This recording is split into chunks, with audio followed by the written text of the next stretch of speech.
Bonjour docteur Mejdoul et merci d'être avec nous aujourd'hui. Alors, lors du dernier épisode, on a abordé le produit et son lancement. Mais aujourd'hui, nous aimerons bien parler du sales, de la vente des produits. Où est-ce que vous situez l'importance de la vente dans une start-up? Bonjour. Alors, la place ou l'importance des ventes pour une start-up, elle est cruciale. Et donc, tout simplement, c'est à travers les ventes qu'une start-up peut survivre. Et donc, les ventes, c'est le chiffre d'affaires. Et le chiffre d'affaires, c'est ce qui permet à une start-up de faire face à toutes sortes de charges. Et donc, son personnel, ses prestataires, et bien sûr, pour dégager une marge bénéficiaire. Et donc, pour conclure, si on arrive à dégager un chiffre d'affaires, un bénéfice, on va pouvoir survivre pour longtemps. D'accord? Sinon, on meurt.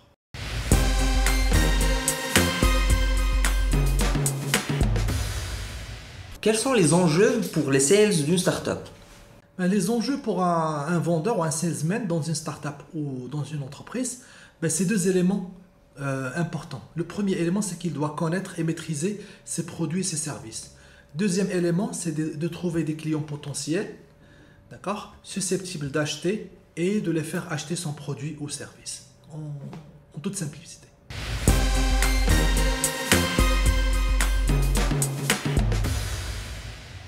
En une phrase, docteur, quel est le quotidien d'un salesman dans une start-up? Alors, le quotidien d'un salesman, c'est de connaître quel canal utiliser pour contacter son client. Deux, c'est de savoir quoi faire si le client demande quelque chose qu'on n'est pas en mesure de délivrer. D'accord? Et jusqu'à quel point insister, d'accord, pour essayer de vendre ses produits ou ses services.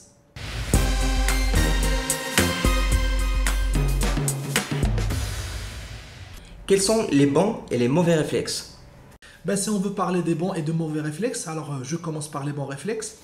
Premièrement, un bon salesman, c'est quelqu'un qui sait poser des questions et qui écoute. Donc on peut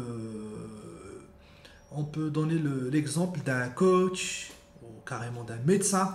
Alors son travail consiste à faire quoi? À poser les bonnes questions et à écouter pour bien comprendre le besoin de son prospect.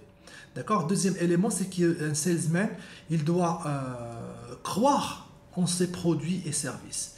Donc on a dit qu'il doit comprendre, d'accord, et il doit croire. Et pour croire, à mon avis, le meilleur moyen, c'est d'utiliser. Et donc on doit être le premier utilisateur et le premier consommateur de ces produits et services pour pouvoir croire et pour dégager, d'accord, cette assurance. Autre point, c'est de savoir passer à autre chose. D'accord? Si on a une offre, d'accord, on insiste, on a dit jusqu'à quel point insister, il faut connaître quel est le point, d'accord, à partir duquel il faut passer à autre chose. Soit offrir ou proposer autre chose, soit carrément laisser ce prospect et aller prospecter une autre personne. Comme ça, on va au moins gagner du temps et de l'effort et laisser une bonne impression auprès de ce prospect-là. Parce qu'au-delà d'un certain point, si on continue à insister, ça va donner une très mauvaise impression. Et donc, puis le dernier point, d'accord, c'est ce qu'on se partage avec le neuromarketing. Et donc, c'est la frustration. Donc, il faut connaître la frustration de son client. Et la frustration, ça va encore nous ramener au point du problème. Et donc, dans l'épisode de la dernière fois, nous avons parlé de l'idée et j'ai dit qu'il faut que l'idée vient pour résoudre un problème. Et puis, enfin, il y a la technologie. Et donc, je saisis l'occasion pour encore faire le rappel. La technologie, donc j'entends souvent dire qu'on utilise la blockchain, l'intelligence artificielle, big data ou autre chose. Ça, c'est la technologie, très bien.